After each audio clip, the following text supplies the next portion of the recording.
Hi, my name is Emma Burns, and my speech is on the dangers of fracking in North Dakota.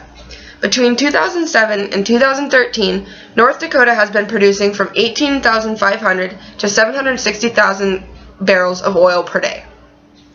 Fracking is using 7 billion gallons of water per year. Oil companies reported more than 1,000 accidental releases of oil, drilling wastewater, or other fluids in 2011. They lied about the size of the spills, calling them small when in reality they were a lot larger than initially thought, often totaling millions of gallons. On October 10, 2013, over 20,000 barrels, nearly 865,000 gallons of crude oil was reported as having spilled out of the Tesoro Corporation oil pipeline in a wheat field in northwestern North Dakota. Air pollution resulting from fracking. In July 2012, two federal agencies released research highlighting dangerous levels of exposure to silica sand at oil and gas well sites in North Dakota. Silica, a key component of fracking, is linked to silicosis, a potentially fatal lung disease linked to cancer. Nearly 80% of the air samples taken showed exposure rates at above federal recommendations. According to the National Institute for Occupational Safety and Health, oil and gas workers are killed on the job at a rate nearly 8 times the national average.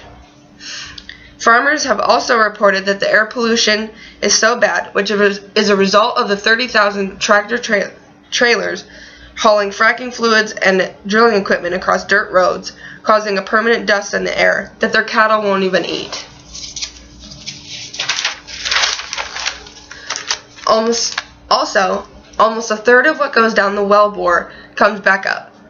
Western North Dakota contains thousands of waste pits from oil wells, which the oil companies simply bury when they're done with them, after they've completely filled up with waste such as drilling mud and fracking fluids.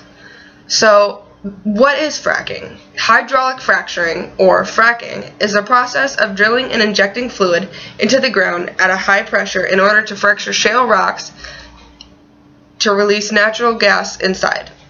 There are more than 500,000 active natural gas wells in the U.S.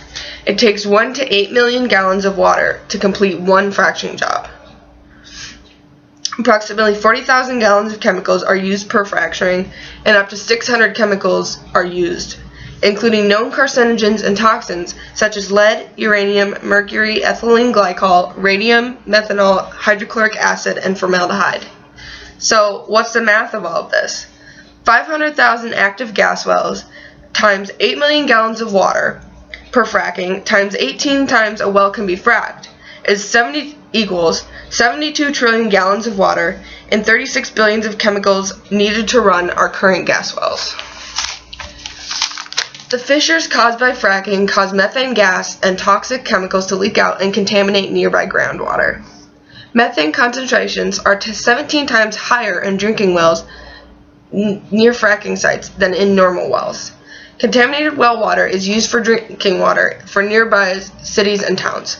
There have been over 1,000 documented cases of water contamination next to areas of gas drilling, as well as cases of sensory, respiratory, and neurological damage due to the ingestion of contaminated water. So, what are some solutions to fracking? Well, some solutions are new in the making. One thing that you can do is endorse mobile evaporators. GE has designed a mobile evaporator to help drillers recycle wastewater resulting from fracking.